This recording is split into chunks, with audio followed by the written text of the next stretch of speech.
Oh, I'm sorry. I didn't see you there.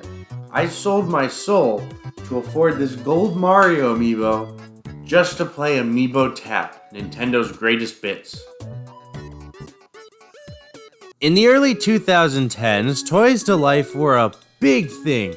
Skylanders, Disney Infinity, the list just goes on. But as time went on, even if Toys to Life were huge, the market unfortunately got oversaturated. Too many companies were doing it. For example, we got almost 7 different Skylanders games in 7 years. All of them felt exactly the same too. But just as the trend was dying, as per usual, Nintendo stepped in. On June 10, 2014, Nintendo announced Amiibo! Amiibo was Nintendo's version of Toys to Life. They were high-quality figures of Nintendo characters that could do things in the game. And where better to start than with Super Smash Bros. For the Wii U coming out that same year. Nintendo announced that buying and scanning an Amiibo into Super Smash Bros. Would let you train your own fighting companion. Now, the advertising for these were a bit weird, but Amiibo still had massive audience appeal. I mean, just look at these things. They're very high-quality figures of famous Nintendo characters.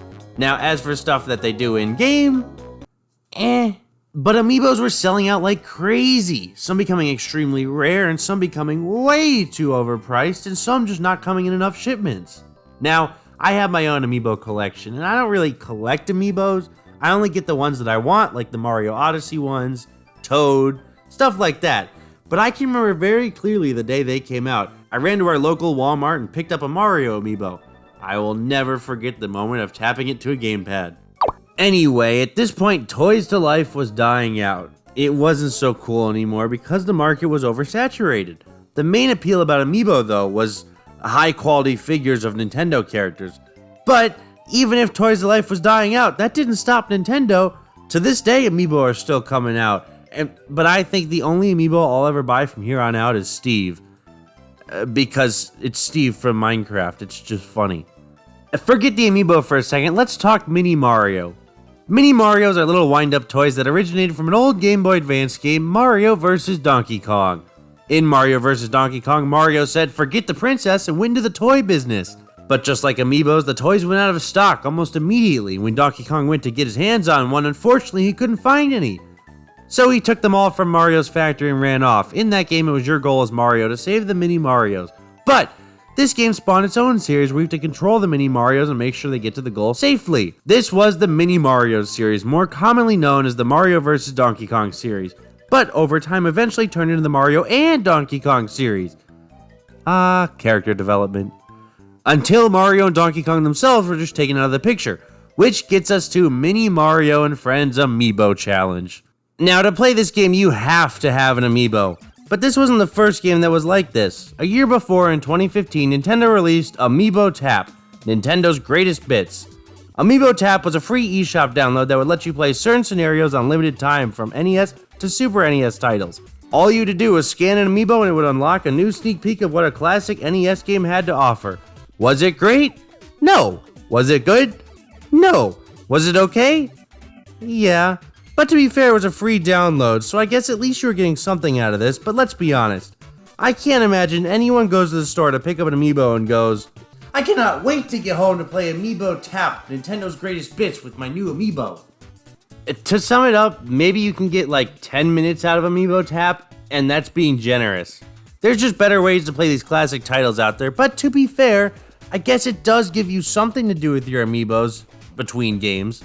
No need to worry though, in April of 2016, a new title to use your Amiibos on was releasing. Mini Mario and Friends Amiibo Challenge. The final game in the Mini Mario series. Mini Mario and Friends was a smaller Mini Mario game letting you play up to 50 levels as long as you had the Amiibos for it. This game introduced some new things to the Mini Mario series, like character-specific abilities. Each character can do something different. For example, Mini Mario can wall jump, Mini Luigi can jump super high, and Mini Toad can shrink for some reason. But each character has their own unique move, which was an easy way to make character-specific levels to lock you out of certain areas without having the Amiibo to get there. Now, I get it, this was a free game to use your Amiibos, but when content is locked behind a paywall, no matter what, it's gonna bother me. But again, This game was free, so I don't know what I was expecting. What was great about the character-specific levels was the new moves that added for some great level designs. Now, the Mini Mario series always had some great level design and neat ideas, and honestly, most Nintendo games do. But this one specifically, I think, shines over the other Mini Mario games due to the character-specific moves. With these moves, the developers designed each level around certain characters to make them a joy to play through. Now, it's only a tad bit unfortunate that each character only got 4 levels, but again, it's free. I can only ask for so much. Now, each character unlocks certain areas, right? Well, what happens if you don't have any of the character-specific amiibo? Give up, delete the game, it means nothing to you. I'm kidding, as long as you have any amiibo at all, you can scan it and play as this little box dude. This guy has no special abilities though, so he can't play any of the character-specific levels. But hey, at least it's an option here if you don't have any of the amiibos. Now, unfortunately for me, I will never be able to experience all of these levels because amiibos like Rosalina are going for $100 or more on any website. But from the levels I've played, I have enjoyed each gimmick and special ability. Not to mention, once you complete all the levels in the game, you get a bonus world with mechanics all mixed together from previous levels. Now, here's something the series always does well. Their remixes. All the songs in the game are related to your character that you're playing as, and as usual, the Mini Mario games deliver in the sound department. Each track is a classic Mario song redone to fit the toy aesthetic, and all these songs end up sounding really good and fitting. And there's some really good picks in here too. But there's one thing that's a tad bit unfortunate here. The challenge is pretty much non-existent. Maybe when you get to the bonus world or something do things pick up, but as for the main game, it's really easy. Like turn your brain off easy. While each level is designed very well, due to the character-specific movements, you cannot have more than one mini on screen at once, which is what brought the difficulty out in other Mini Mario games. Controlling and caring for multiple minis at once, it just seems like a sacrifice that could have been avoided, and unfortunately, the game ended up being too easy in the end because of it. And there's not a whole lot else to say about this game. It does make for a very diverse experience as long as you have the amiibo for it. It is very well designed, but due to character-specific areas, the challenge is pretty much non-existent. Now, I grew up as a big fan of the Mini Mario series. I have played and enjoyed every entry in the series. So the main question is this the best one in the series? No, of course not. That easily belongs to Miniland Mayhem or Mario vs. Donkey Kong, but it's a solid choice here.